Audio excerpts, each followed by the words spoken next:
بسم اللہ الرحمن الرحیم۔ السلام علیکم رحمۃ اللہ وبرکاتہ۔ ناظرین کرام، اسرائیل کی طرف سے چھپائی گئی ایک حقیقت کا حال ہی میں پردہ فاش ہو گیا ہے۔ مفسرین کے مطابق اسرائیل میں موجود میٹھے پانی کی واحد جھیل تبریہ کا پانی یاجوج ماجوج کی وجہ سے ختم ہونا شروع ہو گیا ہے، جو کہ حدیث پاک صلی اللہ علیہ وآلہ وسلم کے مطابق قرب قیامت کی بڑی نشانیوں میں سے ایک نشانی ہے۔ جھیل تبریہ کا پانی کم ہونے کی وجہ سے یاجوج ماجوج کا جزیرہ ظاہر ہو چکا ہے، جسے دیکھ کر تمام دنیا حیرت زدہ رہ گئی ہے۔ اسرائیل کی اپنی ہی غلطی قرب قیامت کی اس نشانی کو پورا کرنے جا رہی ہے۔ یاجوج ماجوج کے بیت المقدس پر قابض ہو کر آسمان والوں کے ساتھ جنگ کا وقت قریب آن پہنچا ہے۔ کیا اسرائیلی فوج بھی یاجوج ماجوج کی ساتھی ہے؟ ان تمام حقائق کے بارے میں ہم آپ کو بتائیں گے آج کی اس ویڈیو میں۔ اس کے علاوہ آپ کو بتائیں گے کہ یاجوج ماجوج کون تھے اور دجال کے جزیرے کے متعلق کچھ دلچسپ حقائق بھی بتائیں گے۔ ویڈیو بہت ہی معلوماتی اور دلچسپ ہونے والی ہے، لہٰذا آپ سے گزارش ہے کہ ویڈیو کو آخر تک ضرور دیکھیے گا۔ ناظرین، جھیل تبریہ اسرائیل میں میٹھے پانی کی واحد جھیل ہے۔ یہ اسرائیل کے شہر تبریہ میں 21 کلومیٹر لمبی اور 13 کلومیٹر چوڑی اور 43 کلومیٹر گہری جھیل ہے، اور اس جھیل کے کنارے حضرت عیسیٰ علیہ السلام نے اپنی زندگی کا بہت سفر گزارا۔ جھیل کا ذکر ہمیں احادیث رسول صلی اللہ علیہ وآلہ وسلم میں بھی ملتا ہے۔ اس کے ساتھ ساتھ اس کا ذکر تورات اور انجیل میں بھی موجود ہے، یعنی یہ جھیل تینوں مذاہب سے تعلق رکھنے والوں کے لیے بہت اہم ہے۔ اس جھیل کے بارے میں صحیح مسلم کی ایک حدیث میں بیان کیا گیا ہے کہ جب یاجوج ماجوج کا ایک گروہ بھاگتا ہوا اس جھیل تک پہنچے گا تو اس جھیل کا سارا پانی پی لے گا، یہاں تک کہ جب اس کا دوسرا گروہ وہاں پہنچے گا تو وہ کہے گا یہاں کبھی جھیل ہوا کرتی تھی۔ اس نشانی کو حدیث پاک صلی اللہ علیہ وآلہ وسلم میں قرب قیامت کی بڑی نشانیوں میں سے ایک قرار دیا گیا ہے۔ اگرچہ قرب قیامت کی دوسری نشانیاں بھی نہایت اہمیت کی حامل ہیں، لیکن یہ نشانی اس لیے بہت زیادہ اہمیت رکھتی ہے کہ دجال کی آمد اور قیامت کی دیگر نشانیوں کا ذکر ہمیں احادیث رسول صلی اللہ علیہ وآلہ وسلم اور صحابہ کرام کی روایات سے ملتا ہے۔ لیکن یاجوج ماجوج کا ذکر ہمیں قرآن مجید فرقان حمید سے ملتا ہے۔ قرآن پاک اور احادیث نبویہ سے اخذ کی گئی معلومات کے مطابق یاجوج ماجوج بہت طاقتور قوم ہوگی۔ قرآن مجید واضح طور پر گواہی دیتا ہے کہ یاجوج ماجوج دو وحشی خونخوار قبیلوں کے نام تھے۔ وہ لوگ اپنے ارد گرد بہت زیادتیاں، ظلم و ستم کرتے تھے۔ مفسر علامہ طباطبائی نے المیزان میں لکھا ہے کہ تورات کی ساری باتوں سے مجموعی طور پر معلوم ہوتا ہے کہ یاجوج ماجوج ایک یا کئی بڑے قبیلے تھے۔ یہ شمالی ایشیا کے دور دراز علاقے میں رہنے والے جنگجو، غارت گر اور ڈاکو قسم کے لوگ تھے۔ تقریباً روز کا معمول بن چکا تھا کہ پہاڑ کی دوسری جانب سے بدحیت، وحشی، خونخوار یاجوج ماجوج بڑی تعداد میں آ کر مہذب انسانی دنیا پر حملہ آور ہوتے اور ہر چیز کو تباہ و برباد کر ڈالتے۔ ان کے لیے انسانوں کو ہلاک کرنا، مال مویشی لوٹنا اور کھیت کھلیان تباہ کرنا ایک عام سی بات تھی۔ لوگ نہایت خوف کی حالت میں اس زمینی آفت سے اپنے رب سے گڑ گڑا کر دعا کرتے۔ ایک روز صبح جب وہ سو کر اٹھے تو انہوں نے دیکھا کہ ہزاروں کی تعداد میں عالی شان اجنبی فوج ان کے کھلے میدانوں میں خیمہ زن ہے۔ پہلے تو وہ حیران اور خوفزدہ ہوئے، لیکن پھر قوم کے چند سردار اس جنگجو لشکر کو اپنے لیے غیبی مدد اور نجات دہندہ سمجھتے ہوئے لشکر کی جانب گئے اور سپہ سالار سے ملنے کی خواہش کی۔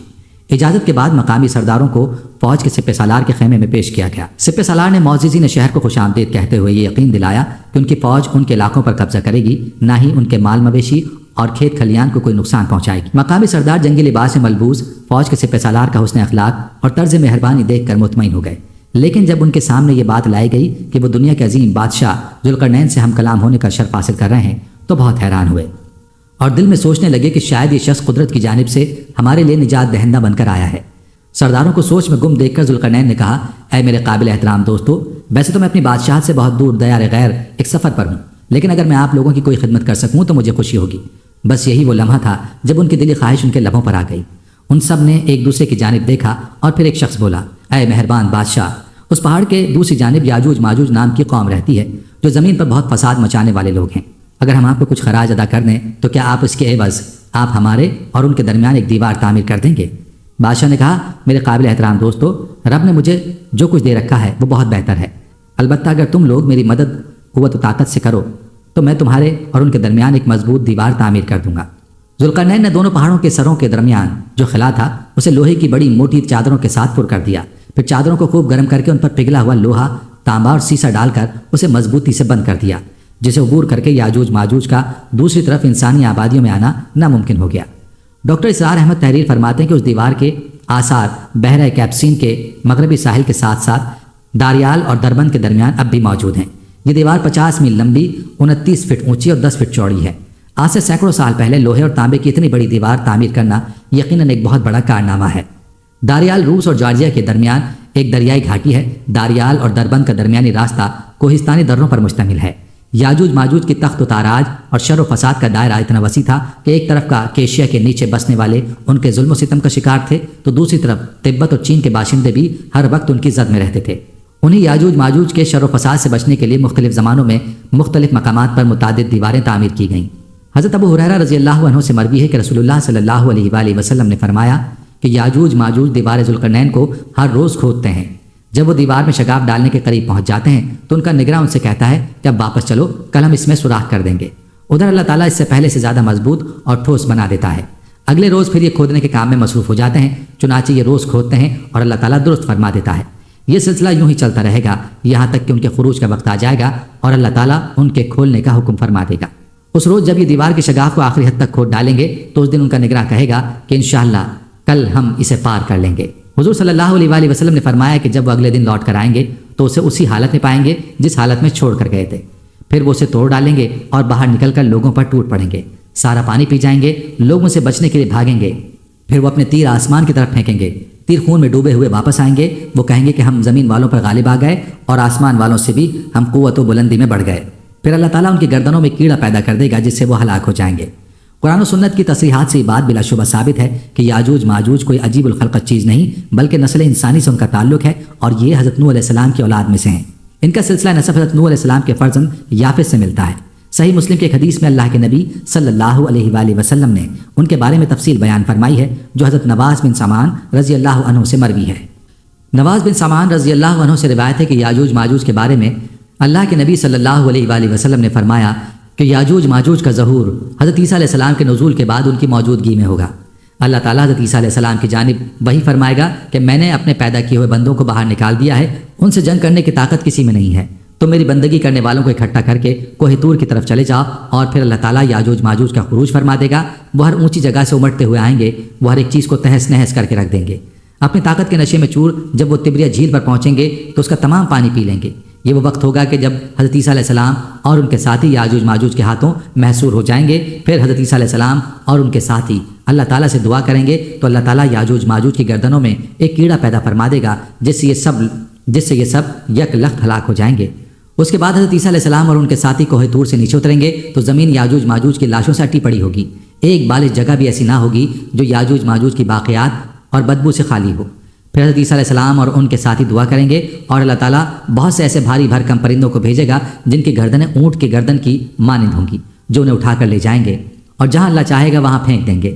پھر اللہ تعالیٰ بارش برسائے گا جس سے ہر مکان، شہر، جنگل سمیت ساری زمین دھل کر شیشے کی مانند صاف و شفاف ہو جائے گی۔ پھر اللہ تعالیٰ زمین کو حکم فرمائے گا کہ اپنے پیٹ سے پھلوں اور پھولوں کو اگل دے اور اپنی برکت لوٹا دے۔ بس ان دنوں ایسی برکت ہوگی کہ ایک انار پوری جماعت کے لیے کافی ہوگا اور وہ اس کے چھلکے کی چھتری بنا کر سایہ کریں گے، اور دودھ میں ایسی برکت ہو جائے گی کہ ایک دودھ دینے والی گائے سے پورا قبیلہ سیر ہوگا اور ایک دودھ دینے والی بکری پورے گھرانے کی کفالت کرے گی۔ اس دوران اللہ تعالیٰ خوشگوار ہوا بھیجے گا جس کی وجہ سے سب مسلمانوں کی بغلوں کے نیچے ایک خاص بیماری ظاہر ہوگی اور سب کے سب وفات پا جائیں گے۔ صرف وہی بدلوگ باقی رہ جائیں گے جو زمین پر جانوروں کی طرح کھلی بدکاری کریں گے، اور ایسے ہی لوگوں پر قیامت آ جائے گی۔ اور انسانوں کو آگاہ کیا گیا کہ جب ایسا ہو تو اس وقت وہ قیامت کا انتظار کریں۔ ناظرین، آپ کو بتاتے چلیں کہ حیرت انگیز طور پر تبریہ جھیل کے پانی کی شرح میں انتہائی تیز رفتاری کے ساتھ مزید کمی ہوتی جا رہی ہے۔ جب یہ کمی اس حد تک پہنچ جائے گی کہ دوبارہ اس جھیل میں پانی بھرا جا سکے تو یاجوج ماجوج کے اخراج کا وقت ہوگا۔ اس وقت یاجوج ماجوج سامنے آ کر تباہی و بربادی پھیلا دیں گے۔ محترم ناظرین، اگر آپ اس وقت تبریہ جھیل میں پانی کے لیول کے بارے میں شائع کردہ ایک رپورٹ چیک کریں تو آپ حیران رہ جائیں گے کہ سن 2004 سے 2012 تک تبریہ جھیل کا پانی کا لیول اس حد تک گر چکا ہے کہ وہ دوبارہ کبھی بھی اس لیول تک نہیں بھرا جا سکا۔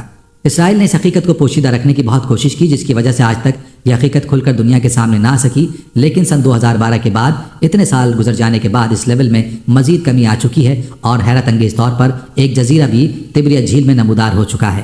مصدقہ ذرائع کے مطابق کہا جاتا ہے کہ اسرائیل کی تبریہ جھیل میں پانی کی سطح بتدریج کم ہونے کی وجہ سے اس میں جزیرہ نمودار ہو گیا جو روسی سیارچے کے زمینی تصاویر کی ویبگا بینڈکس اور میپ کووسٹ پر میسر ہے۔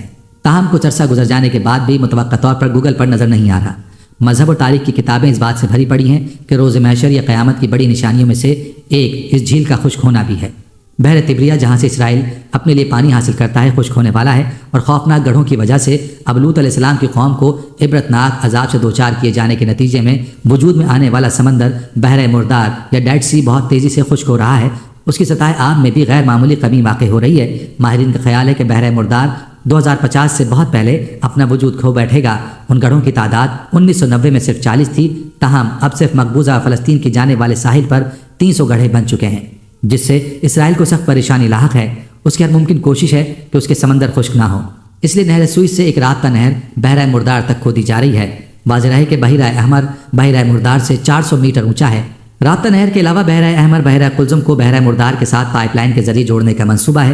اس منصوبے کو RSDSC منصوبہ کہتے ہیں۔ اس منصوبے پر اربوں ڈالر خرچ ہوں گے۔ سائنسدانوں کا کہنا ہے کہ بحیرہ مردار ماحولیاتی تبدیلی کی وجہ سے تیزی سے خشک ہو رہا ہے۔ ناظرین، آج تمام دنیا اس حقیقت سے آگاہ ہو چکی ہے کہ تبریہ جھیل کا پانی خطرناک حد تک کم ہو چکا ہے، اور وہ وقت آن پہنچا ہے جب یاجوج ماجوج دنیا کے سامنے ظاہر ہوں گے۔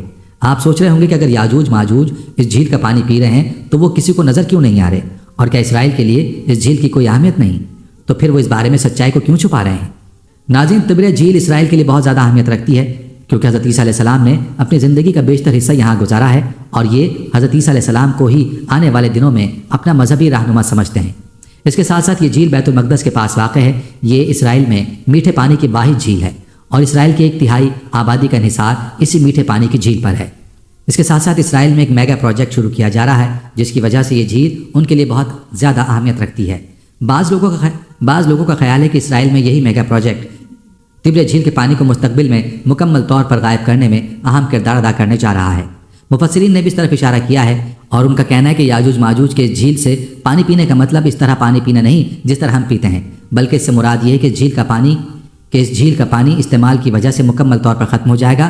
اور آج ہر کوئی جانتا ہے کہ اسرائیل تمام دنیا کے سامنے اس حقیقت کا اعتراف کر چکا ہے کہ وہ کام جو سعودی عرب میں نہ ہو سکا وہ ہم تمام دنیا کو مکمل کر کے دکھائیں گے۔ اسرائیل نے تمام دنیا کے سامنے یہ اعلان بھی کیا ہے کہ وہ یہاں کے ریگستانوں کو سرسبز و شاداب نخلستان میں بدل کر رکھ دیں گے۔ مزید انہوں نے اس حقیقت سے بھی پردہ اٹھایا ہے کہ وہ تبریہ جھیل کے آس پاس کے علاقوں کو اس مقصد کے لیے استعمال کرنے کا ارادہ رکھتے ہیں۔ وہ آنے والے وقت میں تبریہ جھیل کو جدید ٹیکنالوجی کے ساتھ استعمال کرتے ہوئے اس کے ارد گرد ریگستانوں کو سرسبز و شاداب بنا کر عرب ممالک پر سبقت لے جائیں گے۔ چونکہ اس پروجیکٹ پر کام کرنے کے لیے بھاری مقدار میں تبریہ جھیل کے پانی کو استعمال کیا جائے گا، اس لیے انہوں نے پانی کی کمی کی صورتحال کو پوشیدہ رکھنے کی کوشش کی، لیکن وہ نہیں جانتے کہ یہی وہ حقیقت ہے جو ہمیں اس وقت کے قریب لے جا رہی ہے جب تبریہ میں پانی مکمل طور پر ختم ہو جائے گا، اور یاجوج ماجوج کا رخ پھر بیت المقدس کی طرف ہوگا، اور وہاں وہ آسمان پر قبضہ کریں گے۔ آج ہم دیکھ رہے ہیں کہ ایک طرف تو بیت المقدس پر قبضہ کرنے کی تیاریاں عروج پر ہیں، اسرائیل تمام سپر پاورز کی پشت پناہی کے ساتھ بیت المقدس کی طرف پیش قدمی کر رہا ہے، تو دوسری جانب دنیا کی سپر پاورز میں دوڑ لگی ہوئی ہے کہ وہ جلد سے جلد دوسرے سیاروں پر قبضہ کر لیں۔ بھارت چاند تک پہنچ چکا ہے، اب وہ سورج پر جانے کی تیاریوں میں مصروف ہے۔ دنیا کی دوسری سپر پاور بھارت سے چاند اور خلا کے بارے میں دوسری معلومات حاصل کرنے کی جستجو میں لگی ہوئی ہیں۔ ان سپر پاورز کا مقصد جلد از جلد مریخ تک پہنچنا ہے تاکہ وہ ان ستاروں پر قبضہ کر سکیں۔ ان ممالک کی طرف سے زمین کے ارد گرد سیٹلائٹس کا جال بچھایا جا چکا ہے، ہر کوئی خلا میں ایک دوسرے سے آگے نکلنے کی کوششوں میں لگا ہوا ہے۔ ایک ریس جاری ہے کہ کسی نہ کسی طرح وہ خلا میں موجود سیاروں پر پہنچ جائیں اور ان پر قبضہ کر لیں، تاکہ زمین کے ساتھ ساتھ ان سیاروں پر بھی وہ حکومت قائم کر سکیں۔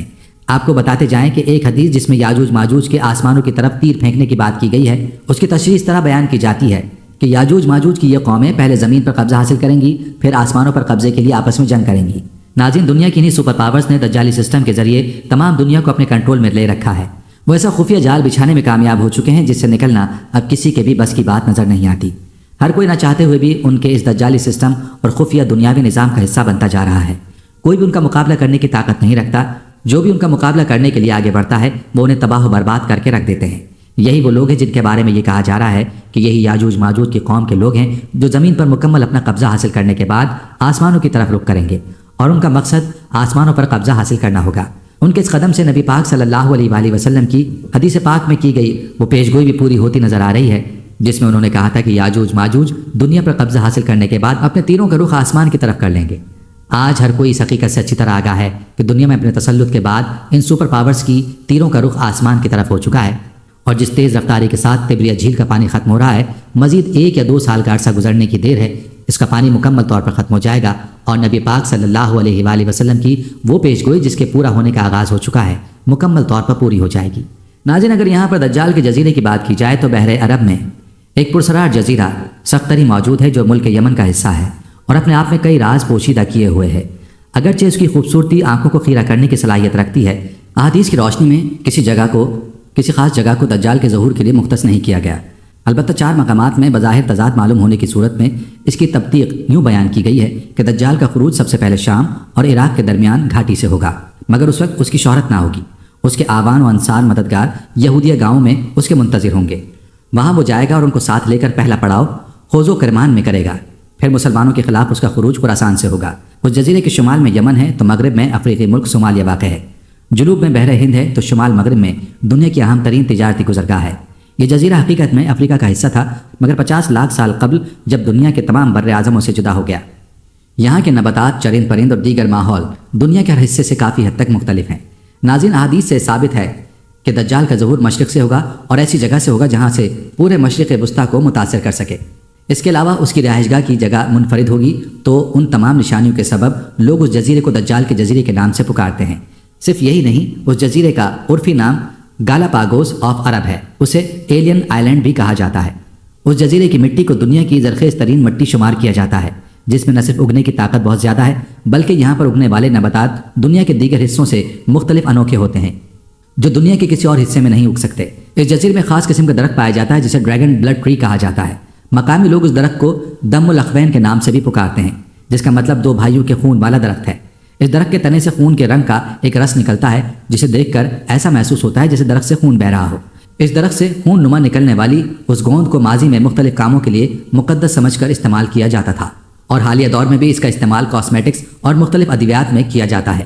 جزیرے میں بیک وقت صحرا، ساحل، پہاڑ اور غار موجود ہیں۔ اس جزیرے میں ایک جانب سفید مٹی کے ساحل موجود ہیں تو دوسری جانب اسی مختصر سے جزیرے میں 1500 میٹر بلند پہاڑ بھی موجود ہیں، جہاں ایسی غاریں موجود ہیں جن میں قدیم دور کے انسانوں کے نشانات موجود ہیں جو ثابت کرتے ہیں کہ یہ جزیرہ روز اول سے انسانوں کا مسکن تھا۔ یہ جزیرہ بہت ہی شاندار شکل والی وادیوں سے بھی بھرا ہوا ہے جس میں صاف ندیاں سفید ریت کے ساحلوں سے وسیع حصوں تک بہتی ہیں۔ سکترا کی آبادی تقریباً 80,000 ہے اور یہ زمانہ قدیم سے آباد ہے کیونکہ اس کے غاروں سے کئی بہت پرانے نقوش ملے ہیں۔ ماضی میں یہ غلامی سے فرار ہونے والوں کی پناہ گاہ بھی تھا۔ یمن میں اچھے حالات نہیں ہیں، خانہ جنگی نے ملک کو تباہی کے دہانے پر کھڑا کر دیا ہے، لیکن ملک کے مرکزی علاقوں سے دور سکترا ایک پرسکون جگہ ہے۔ یمن کے حالات کا فائدہ اٹھاتے ہوئے متحدہ عرب امارات اور سعودی عرب نے یہاں اپنا اثر و رسوخ بڑھایا ہے، شاید اس لیے کیونکہ یہ جزیرہ تصویراتی لحاظ سے بہت اہم ہے۔ فی الحال دونوں ملک عوام کے دل جیت رہے ہیں۔ متحدہ عرب امارات کی کوششوں کی بدولت یہاں کے عوام کو بجلی، پانی اور گیس جیسی بنیادی سہولتیں ملیں۔ پھر امارات کے ذریعے سکترا کا پوری دنیا سے فضائی رابطہ بھی آسان ہو گیا ہے، بلکہ اب تو لوگ کہتے ہیں کہ سکترا پر عملاً متحدہ عرب امارات کی حکومت ہے۔ ناظرین، یہ ایسا جزیرہ ہے جو برمودا سے کہیں زیادہ حیرت انگیز، عجیب و غریب اور پر اسرار ہے۔ یہ اتنی انوکھی جگہ ہے کہ لوگ کہتے ہیں کہ اگر دجال کسی جزیرے میں نمودار ہوا تو وہ یہی ہوگا۔ خیر، یہ اللہ ہی جانتا ہے کہ یہ فتنہ کہاں سے نکلے گا، لیکن یہ جزیرہ باقی بہت عجیب ہے۔ ایک ایسی دنیا ہے جسے دیکھ کر گمان ہوتا ہے کہ یہ زمین نہیں بلکہ ہم کسی دوسرے سیارے پر آ گئے ہیں۔ ناظرین، دجال وہ کردار ہے جس کا ذکر ہمارے نبی صلی اللہ علیہ وآلہ وسلم کی کئی حدیثوں اور اسے حضرت آدم علیہ السلام سے لے کر قیامت تک کا سب سے بدترین فتنہ قرار دیا گیا ہے۔ حضرت آدم علیہ السلام سے لے کر قیامت تک کا سب سے بدترین فتنہ قرار دیا گیا ہے۔ عالم اسلام کے لیے دجال کا ظہور انتہائی مشکل ترین اور فتنہ انگیز ہوگا۔ دجالی شیطانی قوتوں کا حامل ہوگا، دنیاوی طاقتوں سے مالا مال ہوگا اور ان کے ذریعے دنیا میں تباہی مسلط کرے گا۔ دجال عربی زبان میں جال ساز، ملمع ساز اور فریب کار کو بھی کہتے ہیں اور کسی نقلی چیز پر سونے کا پانی چڑھانے کو بھی کہتے ہیں۔ دجال کا یہ نام اس لیے رکھا گیا کہ جھوٹ اور فریب اس کی شخصیت کا نمایاں ترین وصف ہوگا اور اس کے ہر فعل پر دھوکہ دہی اور غلط بیانی کا سایہ ہوگا۔ کوئی چیز، کوئی عمل، کوئی قول اس شیطانی عادات کے اثرات سے خالی نہ ہوگا۔ ناظرین، دجال کے معنی ہے حقیقت کو چھپانے والا، سب سے بڑا دھوکے باز اور چال باز۔ دجال کا مادہ دجل ہے جس کے معنی خلط ملت کر دینا، یعنی شیطانی چالوں سے دوسروں کو دھوکے اور التباس میں ڈالنا، ملمہ سازی کرنا، حقیقت کو چھپانا، جھوٹ بولنا اور غلط بیانی کرنا۔ گویا دجال میں تمام منفی اوصاف پائے جاتے ہیں۔ اسلامی اصطلاح میں دجال سے مراد جھوٹا مسیح ہے جو قیامت کی اہم نشانیوں میں سے ایک ہے۔ وہ آخری زمانے میں ظاہر ہوگا اور نبوت اور خدائی کا دعویٰ کرے گا، اور دجال کی کئی علامات احادیث مبارکہ میں بیان ہوئی ہیں۔ حضرت ابو امامہ رضی اللہ عنہ فرماتے ہیں کہ نبی کریم صلی اللہ علیہ وآلہ وسلم نے ہم کو خطبہ دیا اور ایک لمبی تقریر فرمائی، اس میں دجال کا حال بھی بیان کیا۔ آپ صلی اللہ علیہ وآلہ وسلم نے فرمایا، جب سے اللہ تعالیٰ نے اولاد آدم کو پیدا کیا ہے اس وقت سے اب تک دجال کے فتنے سے بڑھ کر کوئی فتنہ پیدا نہیں فرمایا۔ تمام انبیاء اپنی امتوں کو دجال سے خوف دلاتے رہے ہیں، چونکہ تمام انبیاء علیہ السلام کے آخر میں ہوں اور تم بھی آخری امت ہو، اس لیے دجال تم ہی لوگوں میں سے پیدا ہوگا۔ اگر وہ میری زندگی میں ظاہر ہو جاتا تو میں تم سب کی جانب سے اس کا مقابلہ کرتا، لیکن چونکہ وہ میرے بعد ظاہر ہوگا اس لیے ہر شخص اپنے نفس کی جانب سے اپنا بچاؤ کر لے گا، اللہ میری جانب سے اس کا محافظ ہوگا۔ سنو، دجال شام و عراق کے مابین مقام خلا سے ہوگا اور اپنے دائیں بائیں ملکوں میں فساد پھیلائے گا۔ اے اللہ کے بندو، ایمان پر ثابت قدم رہنا، میں تم کو اس کی وہ حالت سناتا ہوں جو مجھ سے پہلے کسی نے بھی بیان نہیں کی۔ پہلے تو وہ نبوت کا دعویٰ کرے گا، تو پھر کہے گا میں خدا ہوں، نعوذ باللہ، تم مرنے سے پہلے خدا کو دیکھ نہیں سکتے۔ پھر دجال کیسے خدا ہوا؟ اس کے علاوہ وہ کانا ہوگا، تمہارا رب کانا نہیں، اس کی پیشانی پر کاف فے رے لکھا ہوگا، جسے ہر مومن عالم ہو یا جاہل سب پڑھ لیں گے۔ حضور نبی کریم صلی اللہ علیہ وآلہ وسلم نے فرمایا، پس دجال ویرانے پر سے گزرے گا تو اسے حکم دے گا کہ اپنے خزانے نکال، تو اس کے خزانے اس کی ایسی اتباع کریں گے جیسے شہد کی مکھیاں اپنے سردار کی اتباع کرتی ہیں۔ مشکات ترمذی جلد 2۔ اور اس کے ساتھ جنت اور دوزخ بھی ہوگی، لیکن حقیقت میں وہ جنت دوزخ ہوگی اور دوزخ جنت ہوگی۔ تو جو شخص اس کی دوزخ میں ڈالا جائے اسے چاہیے کہ سورہ کہف کی ابتدائی آیات پڑھے، تو وہ دوزخ اس کے لیے ایسا ہی باغ ہو جائے گی جیسے ابراہیم علیہ السلام پر ہوئی تھی۔ اس کا ایک فتنہ یہ بھی ہوگا کہ وہ ایک دیہاتی سے کہے گا کہ اگر میں تیرے ماں باپ کو زندہ کر دوں تو کیا تو مجھے خدا مانے گا؟ وہ کہے گا ہاں۔ تو دو شیطان اس کے ماں باپ کی صورت بنا کر آئیں گے اور اس سے کہیں گے کہ بیٹا اس کی اطاعت کرو، یہ تیرا رب ہے۔ اور ایک فتنہ یہ ہے کہ اس شخص کو مار کر اور چیر کر اس کے دو ٹکڑے کر دے گا اور کہے گا کہ دیکھو کہ میں اب اس بندے کو ملاتا ہوں، تو کیا اس کے بعد بھی میرے علاوہ کوئی دوسرے خدا کو مانو گے؟ خدا تعالیٰ اس دجال کا فتنہ پورا کرنے کے لیے اسے دوبارہ زندہ کر دے گا۔ دجال اس سے پوچھے گا تیرا رب کون ہے؟ تو وہ کہے گا کہ میرا رب اللہ ہے اور تو خدا کا دشمن دجال ہے۔ خدا کی قسم اب تو مجھے تیرے دجال ہونے کا پورا یقین ہو گیا ہے۔ اور دجال کا ایک فتنہ یہ بھی ہوگا کہ دجال آسمان کو حکم کرے گا تو مہ برسائے گا اور زمین کو حکم دے گا تو وہ سبزہ اگائے گی۔ اس روز چڑھنے والے جانور خوب موٹے تازے ہوں گے، کوکھیں بھری ہوں گی، تھن دودھ سے لبریز ہوں گے، سوائے مکہ معظمہ اور مدینہ منورہ کے کوئی خطہ زمین کا ایسا نہ ہوگا جہاں دجال نہ پہنچا ہوگا۔ مکہ اور مدینہ میں داخل ہوتے وقت فرشتے اس کو ننگی تلواروں سے روکیں گے۔ دجال ایک چھوٹی سی سرخ پہاڑی کے قریب مقیم ہو جائے گا۔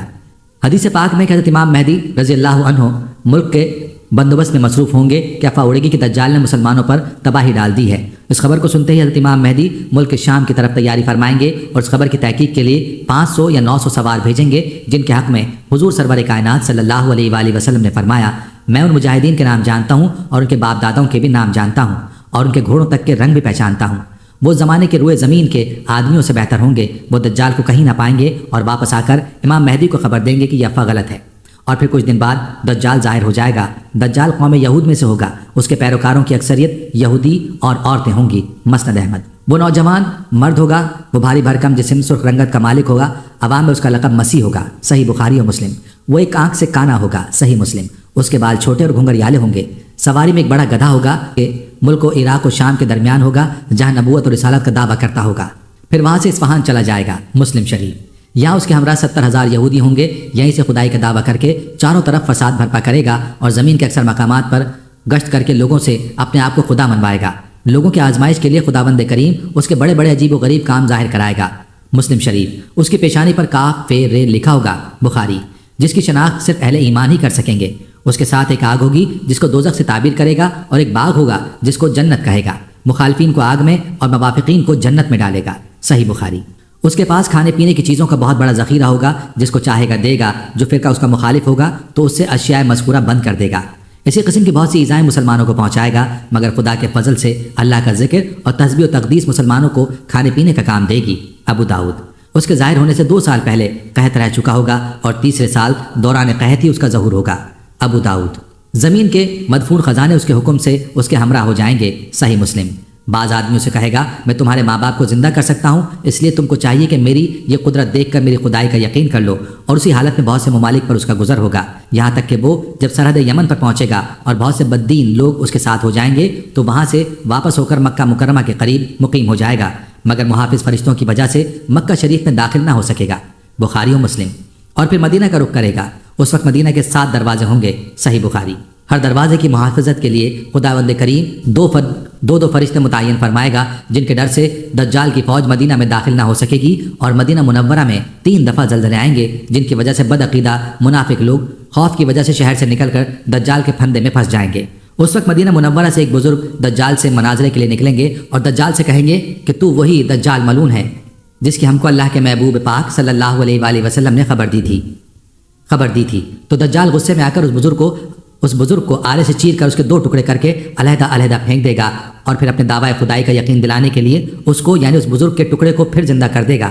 لیکن وہ بزرگ پھر زندہ ہونے کے بعد دجال کو کہیں گے اب تو مجھے پورا یقین ہو گیا ہے کہ تو وہی مردود دجال ہے۔ دجال پھر غصے میں آ کر اس بزرگ کو ذبح کرنے کا حکم دے گا، لیکن اب وہ ناکام ہوگا۔ پھر وہ اس بزرگ کو اپنی تیار کی ہوئی دوزخ میں ڈال دے گا، لیکن وہ آگ خداوند کریم کی قدرت سے آپ کے لیے گلزار بن جائے گی۔ اس کے بعد دجال کسی بھی مردہ کو زندہ کرنے کی قدرت نہ پائے گا اور یہاں سے ملک شام کی طرف روانہ ہو جائے گا، اور وہاں جانے سے پہلے حضرت امام مہدی دمشق میں آ چکے ہوں گے اور دجال کے ساتھ جنگ کرنے کی تیاری کر رہے ہوں گے، یعنی ترتیب فوج اور جنگی سامان تقسیم کریں گے۔ ایک دن لوگ نماز کی تیاری میں ہوں گے کہ حضرت عیسیٰ علیہ السلام 2 فرشتوں کے کاندھوں پر تکیہ کیے آسمان سے دمشق کی جامع مسجد کی مشرقی مینار پر جلوہ افروز ہوں گے اور حضرت امام مہدی سے ملاقات فرمائیں گے، صحیح مسلم شریف۔ اور امام مہدی نہایت انکساری اور خوش خلقی کے ساتھ آپ کے ساتھ پیش آئیں گے، مسلم شریف، اور فرمائیں گے یا نبی اللہ امامت کیجیے۔ حضرت عیسیٰ علیہ السلام ارشاد فرمائیں گے کہ امامت تم ہی کرو، کیونکہ یہ عزت اسی امت کو خدا نے دی ہے۔ بس حضرت امام مہدی نماز پڑھائیں گے اور عیسیٰ علیہ السلام آپ کے پیچھے نماز پڑھیں گے۔ نماز سے فارغ ہو کر حضرت امام مہدی رضی اللہ عنہ پھر حضرت عیسیٰ علیہ السلام کو کہیں گے کہ یا نبی اللہ اب لشکر کا انتظام آپ کے سپرد ہے، جس طرح آپ چاہیں انجام دیں۔ وہ فرمائیں گے یہ کام آپ ہی انجام دیں، میں تو صرف دجال کو قتل کرنے آیا ہوں، جس کا مارا جانا میرے ہی ہاتھوں مقدر ہے۔ جب رات گزرے گی تو صبح حضرت امام مہدی فوج کو لے کر میدان جنگ میں تشریف لائیں گے اور عیسیٰ علیہ السلام فرمائیں گے کہ میرے لیے گھوڑا اور نیزہ لاؤ تاکہ اس ملعون کے شر سے زمین کو پاک کر دوں۔ بس عیسیٰ علیہ السلام دجال پر اور اسلامی فوج دجال کے لشکر پر حملہ آور ہوگی اور خوب گھمسان کی جنگ ہوگی۔ اس وقت دم عیسوی میں یہ خاصیت ہوگی کہ جہاں تک آپ کی نظر جائے گی وہاں تک دم عیسوی مار کرے گی، مسلم شریف، اور جس کافر تک آپ کا سانس پہنچے گا تو وہیں نیست و نابود ہو جایا کرے گا۔ دجال آپ کے مقابلے سے بھاگے گا، آپ اس کا تعاقب کریں گے اور مقام لد میں جا لیں گے اور نیزے سے اس کا کام تمام کر کے لوگوں پر اس کی ہلاکت کا اظہار کریں گے۔ کہتے ہیں کہ اگر حضرت عیسیٰ علیہ السلام اس کو قتل نہ بھی کرتے تو بھی وہ آپ کے سانس سے اس طرح پگھل جاتا جیسے نمک پانی میں، صحیح مسلم ابن ماجہ۔ اسلامی فوج دجال کے لشکر کو قتل و غارت کرنے میں مشغول ہو جائے گی اور ان یہودیوں کو جو دجال کے لشکر میں ہوں گے ان کو اس وقت کوئی چیز پناہ نہ دے گی، یہاں تک کہ اگر شام کے وقت کسی پتھر یا درخت کی آڑ میں ان میں سے کوئی چھپا ہوگا تو وہ درخت اور پتھر بھی آواز دے گا کہ اے خدا کے بندو اس یہودی کو پکڑو اور اس کو قتل کرو، مگر درخت غرقد ان کو پناہ دے کر چھپائے رکھے گا۔ زمین پر دجال کے شر و فساد کا زمانہ 40 روز تک رہے گا۔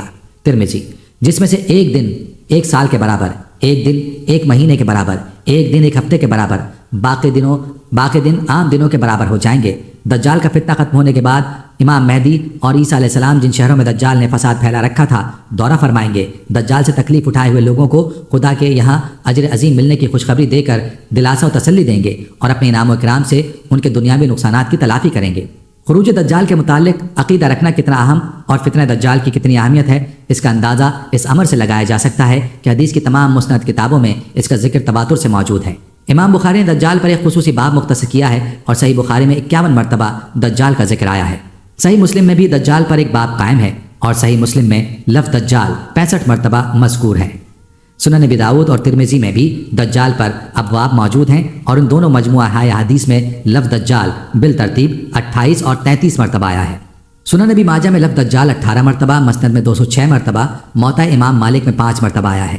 امام ابو الیعلا، امام بزار، امام طبری، امام ابن ماجہ، امام ہشمی رحمہ اللہ کے اپنے اپنے مراتب کرتا مجموعہ حدیث میں دجال کا لفظ اتنی بار مذکور ہے کہ اس کی حیثیت ایک ذخیرے کی سی ہے اور ان کا شمار کرنا تقریباً ناممکن امر ہے۔ امام حاکم، امام قرطبی، نعیم بن حماد ابن کثیر اور شیخ یوسف مقدسی کے مرتب کردہ مجموعہ احادیث میں بھی دجال سے متعلق کثرت سے روایات موجود ہیں۔ آخر میں اللہ تعالیٰ سے دعا ہے کہ ہمیں دجال کے فتنے سے بچائے اور اس پرفتنہ دور میں قرآن پاک اور حدیث رسول صلی اللہ علیہ وآلہ وسلم سے آگاہی کی توفیق عطا فرمائے اور ہمیں اس قابل بنا دے کہ ہم اس آگاہی کو آگے بانٹ سکیں۔ آمین ثم آمین۔ اسی دعا کے ساتھ ہماری آج کی اس ویڈیو کا اختتام ہوتا ہے۔ ہم امید کرتے ہیں کہ آپ کو ہماری آج کی یہ ویڈیو ضرور پسند آئی ہوگی۔ اگر آپ کو ہماری آج کی یہ ویڈیو پسند آئی ہے تو آپ سے گزارش کرتے ہیں کہ آپ ہمارے چینل کو ضرور سبسکرائب کر لیں اور ساتھ ہی لگے بیل کے بٹن کو بھی پریس کر لیں تاکہ آپ کے پاس ہماری آنے والی مزید معلوماتی ویڈیوز کا نوٹیفیکیشن بر وقت ملتا رہے۔ سبسکرائب کے ساتھ ساتھ ہمارے ویڈیوز کو لائک بھی کریں اور اپنی قیمتی رائے کا اظہار کمنٹس میں ضرور کریں۔ کمنٹس میں آپ اپنے سوالات بھی ہم تک پہنچا سکتے ہیں۔ اللہ تعالیٰ آپ کو اپنے حفظ و امان میں رکھے۔ آمین۔